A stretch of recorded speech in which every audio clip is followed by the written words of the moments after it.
திருச்சி மாவட்டத்துல இருந்து வந்திருக்காங்க. கிளிமூக்கு சிக்ஸ் மாதிரி 3 சிக்கு கொடுத்துருக்கேன். ஃபர்ஸ்ட் இந்த சிக்ஸ் எடுத்தீங்க, அதை பத்தி சொல்லுங்க. எப்படி? நாங்க மணப்பாறையில இருந்து வர்றோம். யூடியூப் சேனல்ல பார்த்து வர்றோம். ரொம்ப நாள் ஆசை வளர்க்கணும்னு விருப்பப்பட்டு வந்திருக்கோம். சரிங்க. 3 குஞ்சு வாங்கியிருக்கோம். சரிங்க. விலை கம்மியா தான் இருக்கு மனசு. ஏன்னா நிறைய பேர் போன் பண்றதுக்கு முன்னாடி ரேட்டு போடுங்கிறாங்க கமெண்ட்ல, அப்புறம் வீடியோல போட சொல்றாங்க. அதுல என்ன விஷயம்னா, இப்ப நம்ம 200 ரேட்ல கொடுங்க, 150 ரேட்ல கொடுங்கன்னு கேட்பாங்க. அவங்களுக்கு நம்ம பதில் சொல்ல முடியாது.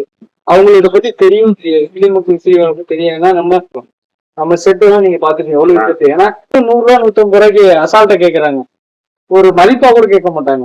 சில விஷயங்களுக்காண்டி அதெல்லாம் கமெண்ட் வீடியோல ரேட்டு போடுறது இல்ல.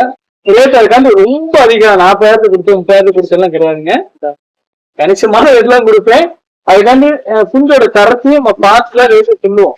எல்லா குஞ்சுக்கும் ஒரே ரேட்டு 10,000 கொடு 15,000 கொடுன்னு கேட்க மாட்டோம். குஞ்சு தரமா இருந்தா அதுக்கு வந்து ரேட்டு போடும். அதே மாதிரி வரக்கூடிய ஆட்களும் விருப்பப்பட்டு கேட்கறாங்களா, நம்ம சொல்ற ரேட்ல இருந்து ஒரு 20% 30% குறைச்சு கொடுப்போம். அதே ஃபுல்லா குறைச்சு கொடுங்க, ஒரு குஞ்சு 1000 ரூபாய் கொடுங்க 500 ரூபாய் கொடுங்கன்னா கொடுக்கவும் வாய்ப்பு. ஏன்னா அதுக்கு தகுந்த குஞ்சு கொடுப்போம். 1000 ரூபாய் கேட்டா கூட அதுக்கு தகுந்த மாதிரி மூக்கு வரக்கூடிய குஞ்சு, கட்ட மூக்கு இந்த மாதிரி தருவோம். அதுக்காண்டி உடனே நீங்க இந்த ரேட்டை வச்சு நிறைய பேர் சில விஷயம் நம்மள தவறா நினைச்சுக்கிட்டு இருக்காங்க. அப்படி கிடையாது. அதுக்காண்டியே அந்த வீடியோ சொல்லியிருக்கேன்.